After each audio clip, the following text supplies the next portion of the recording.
Ogni giorno una violenza sulle donne, è un vero e proprio boom quello che si registra rispetto alle violenze in famiglia. Una chiamata al giorno quindi alle forze dell'ordine e purtroppo questo dato, questa statistica non riguarda il Veneto ma soltanto il veneziano. Questo è Sveglia Veneto, il primo podcast dedicato all'informazione vista da nord-est. Io sono Jack Calcetto ed oggi è venerdì 21 gennaio 2022. La prima notizia di oggi la troviamo sulle pagine della Nuova Venezia e riguarda il bilancio dell'attività della polizia per quello che è stato l'anno scorso, il 2021. In un anno di telefonate al 113 emerge questo dato eclatante, quello degli interventi per liti e violenze in famiglia. 630 interventi, oltre la metà, 375 hanno visto per vittime le donne. Più di una violenza al giorno, quindi, nei confronti delle donne, appunto. E sempre sulle pagine del quotidiano del gruppo Gedi del territorio veneziano troviamo un'altra statistica, questa invece relativa all'intero territorio regionale del Veneto. L'anno nero dei femminicidi sono stati 15 tra il giugno del 2020 e il luglio del 2021. Questo è il periodo coperto dalla statistica.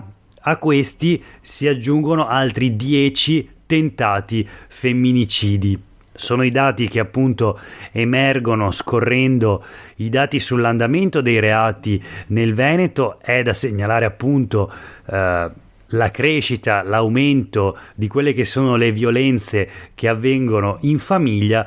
Un altro dato evidenziato all'interno di questo triste e preoccupante bollettino è quello relativo ai morti sul lavoro, che sono stati 50 nel periodo considerato, quindi nella finestra di un anno.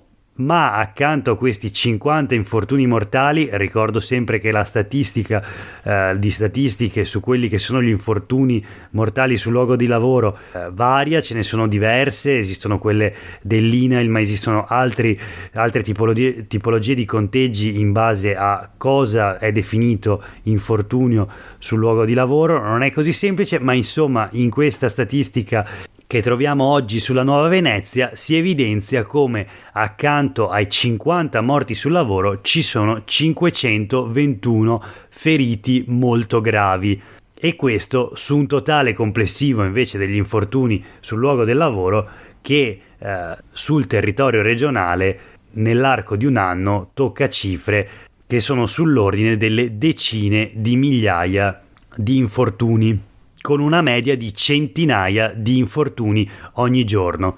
Proseguiamo la rassegna di oggi e sfogliamo le pagine della Tribuna di Treviso, dove troviamo una notizia veramente scandalosa: sanzione di 1.000 euro per chi cambia lavoro. È un'indagine, una scoperta della CGIL di Treviso. Parliamo di decine di contratti di baristi e camerieri che contengono delle penali per ostacolarne le dimissioni. E Alberto Irone della Filcams CGIL di Treviso parla di assunzioni capestro con multe che sono addirittura superiori allo stipendio mensile. Insomma, si tratta di precari assunti appunto con contratti capestro. Diciamo la Tribuna ripercorre un braccio di ferro, diciamo, che è andato avanti per mesi. Da una parte i titolari dei pubblici esercizi che lamentano la carenza di baristi, cuochi e camerieri, parlando spesso di mancanza di motivazione da parte dei giovani, e dall'altra parte il sindacato che guardando i contratti offerti ha evidenziato come ci si trovi di fronte a una giungla fatta di paghe da fame, lavoro nero, condizioni di lavoro durissime, precarietà e scarse prospettive. E adesso quest'ultima scoperta veramente eclatante e che sicuramente farà discutere, di questi contratti capestro che appunto, per non far scappare il personale precario, gli impongono una penale in caso di dimissioni anticipate. La Tribuna pubblica addirittura una di queste lettere di assunzione, 1.000 euro di multa previste in caso di dimissioni, e insomma viene da chiedersi poi quale possa essere la qualità di un lavoro se addirittura al momento dell'assunzione del dipendente l'azienda, pur offrendo un contratto precario di brevissima durata, è così preoccupata di perdere il lavoratore che lo costringe ad assumersi addirittura questa forma di penale.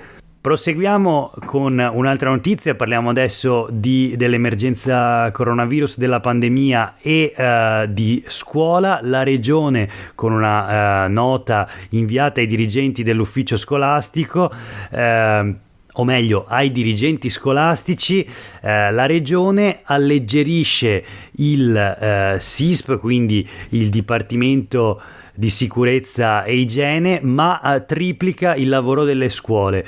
Cosa ha fatto la regione? Ha chiarito alcuni dubbi riguardo al funzionamento delle quarantene, delle assenze per Covid, in sostanza degli studenti, e così facendo ha triplicato il lavoro burocratico nelle scuole, perché ha passato loro maggiori competenze di cui invece è stato alleggerito il SISP. Tracciamenti, individuazione dei vaccinati, gestione dei giorni di quarantena adesso spetteranno alle segreterie scolastiche, e ci sono già i primi commenti dei dirigenti, dei presidi, che dicono è un ginepraio. Ma noi giriamo pagina e parliamo ancora una volta dell'attacco hacker all'UL6. È una storia che va avanti da dicembre. Qui a Sveglia Veneto ho cercato di seguirla fin dall'inizio, ne avete quindi già sentito parlare, diverse puntate aprono con le notizie relative a questa storia. Oggi si aggiunge un nuovo capitolo, i quotidiani locali riprendono un po' tutti l'analisi dell'esperto di cyber security che già ieri abbiamo commentato. L'80% degli ospedali è a rischio di attacco informatico, sono a rischio i sistemi pubblici, ma insomma la notizia di oggi è che la Procura di Venezia ha sequestrato un sito web uzbeko in cui erano stati pubblicati, parrebbe in chiaro, i dati sottratti all'azienda sanitaria locale nel corso dell'attacco hacker del 3 dicembre. Attenzione, parliamo dei dati già pubblicati lo scorso sabato sera nel dark web, e ovviamente dei dati che potrebbero non essere gli unici ad essere stati sottratti dagli hacker, e questo lo dice la stessa ULSS, lo stesso direttore generale dell'ULSS, che conferma la volontà di non pagare riscatti e al tempo stesso dichiara: non possiamo abbassare la guardia perché in estrema trasparenza al momento non sappiamo con certezza se i criminali siano in possesso di altre informazioni, non sappiamo quale sia il loro numero, la tipologia, e però promette la massima assistenza nei confronti degli utenti. Ricordo che l'ULSS ha attivato un numero verde 800 184 779 dedicato proprio a questo clamoroso data breach. Insomma, parla di trasparenza il direttore generale dell'ULSS 6, e se per questo specifico aspetto forse se ne può parlare, in generale la vicenda resta tutt'altro che chiara. Gli interrogativi sono veramente di ogni tipo. Si aggiunge ora una dichiarazione del presidente della giunta regionale Luca Zaia che non so quanta chiarezza possa fare. Dice Zaia: l'accesso da parte degli hacker è avvenuto forse per colpa dello smart working. Un'affermazione che andrebbe quantomeno approfondita, nel senso, cosa vuol dire che lo smart working ha permesso l'attacco degli hacker? Sarà davvero così? C'è la procura che sta indagando, ci sono le indagini in corso, ma soprattutto il data breach potrebbe essere ancora in corso. Nulla fa pensare che si sia conclusa qui questa storia. Non si capisce nemmeno quale sia stata la richiesta di riscatto, quanti i soldi richiesti. Il Gazzettino di oggi parla di $800.000, l'altro giorno sul Mattino di Padova leggevamo una cifra molto più bassa, dai 100 ai $200.000.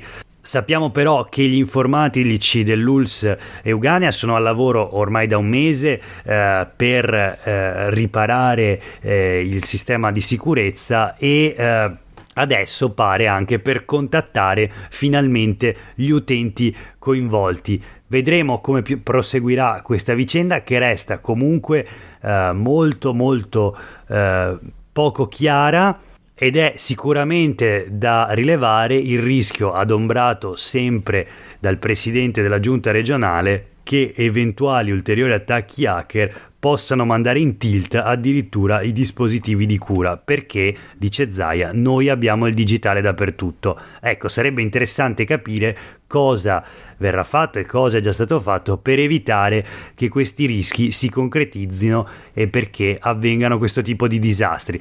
Proseguiamo comunque con un'altra notizia, anche qui una storia che abbiamo seguito fin dall'inizio, il caos all'interno della Lega Veneta, i litigi che riguardano soprattutto la candidatura dello sfidante dell'attuale sindaco di Padova, Sergio Giordani, alle prossime elezioni amministrative che si terranno quest'anno. Il nome del centrodestra sarebbe Peghin, un imprenditore, ma c'è stata appunto grande polemica nei giorni scorsi all'interno della Lega. Sono intervenuti anche dei pezzi grossi, un europarlamentare, Tony Darè, non su questi aspetti, su altri, ma comunque in polemica con la gestione della segreteria leghista. È intervenuto specificamente su questo l'assessore regionale Roberto Marcato, in polemica con il parlamentare Massimo Bitonci, già sindaco di Padova, sempre della Lega, il sindaco Marcello Bano,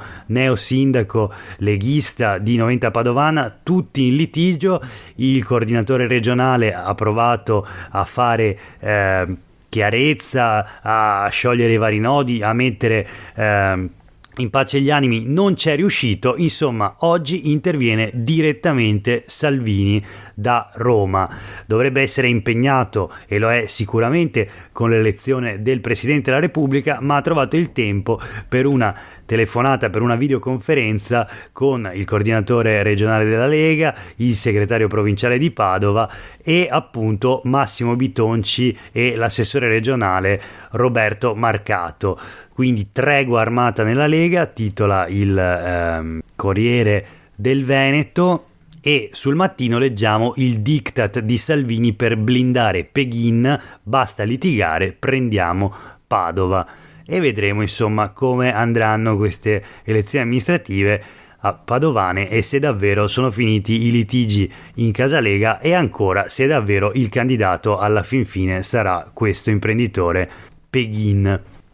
Chiudiamo qui la pagina politica, torniamo a parlare di società, di sport in questo caso. Bollette triplicate e iscritti dimezzati, è l'allarme dei gestori delle piscine, in particolare Antonio Fiscon, che gestisce l'impianto di Tezze sul Brenta, ai quotidiani del gruppo Gedi ha spiegato quanto paga di gas ed energia. Insomma, è il problema del caro bollette che comporta un aumento esponenziale dei costi energetici di gestione delle piscine comunali, che sono veramente con l'acqua alla gola, per usare un gioco di parole, diciamo, che mi perdonerete. E sui quotidiani del gruppo Gedi sono pubblicate delle tabelle per cui c'è ben poco da scherzare. Vediamo veramente il gas che addirittura vede triplicare i costi, l'elettricità li raddoppia. Insomma, Assonuoto e FIN, la federazione del nuoto, hanno scritto alla regione chiedendo di creare un fondo per gli aiuti economici. Vedremo quali risposte arriveranno. Ultime due notizie flash dal Friuli.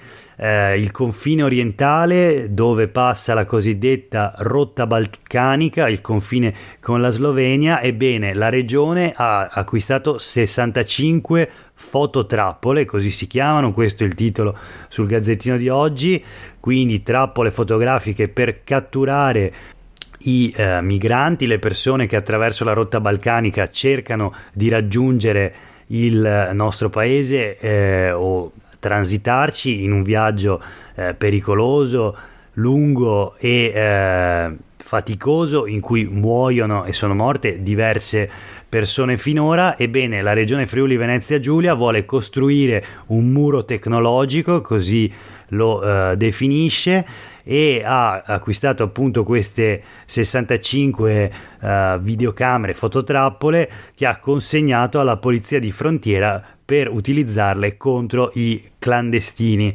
Dice l'assessore Roberti: spero che servano per rimandarli in Slovenia, altrimenti è inutile. Insomma, questo dal Friuli Venezia Giulia. E invece da Palermo la notizia che la nave veneta Mare Ionio di Mediterranea ha compiuto 2 operazioni di soccorso nel canale di Sicilia, salvando la vita a 208 persone che stavano migrando appunto via mare. Voltiamo pagina. Il pubblico ministero chiede 6 anni per Vincenzo Consoli, l'ex amministratore delegato ed ex direttore generale di Veneto Banca. Dopo quasi 7 ore di requisitoria nel processo a suo carico, l'accusa parla di gravissimi danni causati agli organi di vigilanza e ai risparmiatori. Si è giocato sulla pelle della gente, lo leggiamo sul Gazzettino di oggi, forniti dati non corrispondenti al vero per ottenere l'aumento di capitale da 500 milioni, poi rivelatosi un bagno di sangue.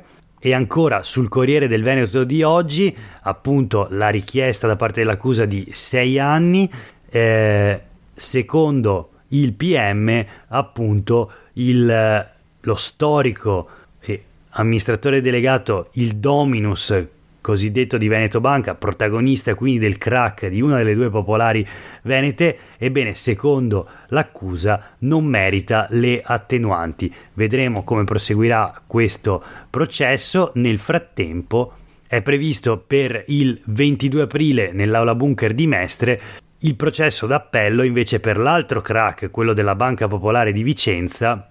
In aula Zonin e gli altri, ricordiamo la sentenza di primo grado emessa dal Tribunale di Vicenza che ha inflitto all'ex presidente della Popolare Gianni Zonin la pena di 6 anni e 6 mesi di reclusione e poi altre pene per gli altri imputati. Per oggi è veramente tutto, grazie per aver ascoltato Sveglia Veneto, una buona giornata da Jack Calcetto.